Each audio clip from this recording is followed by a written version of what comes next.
हनुमान जी के 3 रहस्यमय स्थलों के बारे में, जिसका नाम आपने शायद ही कभी सुना होगा।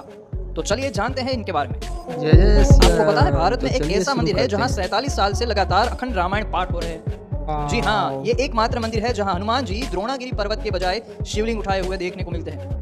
स्थानीय लोगों का जय कहना श्री है राम। कि इसके पीछे कहानी यह है कि जब रामेश्वरम शिवलिंग की स्थापना के लिए हनुमान जी नर्मदा घाट से शिवलिंग लेकर लौट रहे थे और रास्ते में महर्षि वाल्मीकि का आश्रम होने के कारण वहां कुछ समय के लिए रुके थे। हालांकि जब हनुमान जी शिवलिंग लेकर रामेश्वरम पहुंचे तब तक वहां शिवलिंग की स्थापना हो चुकी थी। इसीलिए हनुमान जी के यह रूप में हनुमान जी की एकमात्र मूर्ति यहाँ देखने को मिलती है। मध्य प्रदेश के इंदौर से 45 किलोमीटर दूर जंगल में स्थित ये मंदिर का नाम ओखलेश्वर धाम है।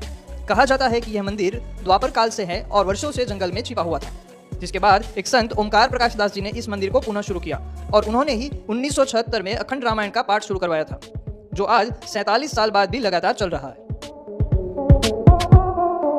क्या आपको पता है हनुमान जी कहाँ ध्यान में बैठा करते थे? हम्पी के तुंगभद्रा नदी के किनारे पड़े पत्थर कोई साधारण पत्थर नहीं है, क्योंकि इन पत्थरों से एक जगह पे देखोगे तो आपको 100 से भी अधिक शिवलिंग, वहीं दूसरी ओर 1000 से भी ज्यादा शिवलिंग एक ही जगह पर देखने को मिलेंगे। इसके अलावा यहाँ छोटे छोटे शिवलिंग के साथ नंदी महाराज की मूर्ति मौजूद है। लेकिन यहाँ खास बात है कि यह जगह त्रेता युग से है। अगर आपने रामायण पढ़ा होगा तो किष्किंधा में एक ऋषिमुख पर्वत का जिक्र आता है, जो अभी तुंगभद्रा के किनारे बसा है। कहते हैं इन्हीं पत्थरों पे बैठ के हनुमान जी ध्यान में बैठा करते थे और यही वह स्थान है जहाँ प्रभु श्री राम और लक्ष्मण जी की पहली मुलाकात हनुमान जी से हुई थी। क्या आपको पता है एक ऐसा मंदिर जहाँ हनुमान जी को नहलाने आती है जलधारा? ये हनुमान धारा वर्तमान में उत्तर प्रदेश के चित्रकूट बांदा जिले तथा मध्य प्रदेश के सतना जिले में सीमा पर स्थित है।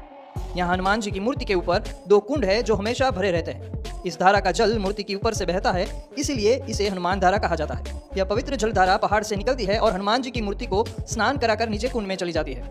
कहा जाता है कि जब हनुमान जी ने अपनी पूंछ से लंका में आग लगाई थी तब उनकी पूंछ में बहुत जलन हो रही थी। तभी प्रभु श्री राम ने अपने बाण से इस स्थान पर पवित्र जलधारा बनाई, जिससे हनुमान जी की पूंछ की जलन कम हो गई। यह मूर्ति के दर्शन से हर एक व्यक्ति तनाव से मुक्त हो जाता है तथा मनोकामना भी पूर्ण हो जाती है। अगर आपको इस वीडियो में से कुछ भी जानकारी हासिल हुई हो तो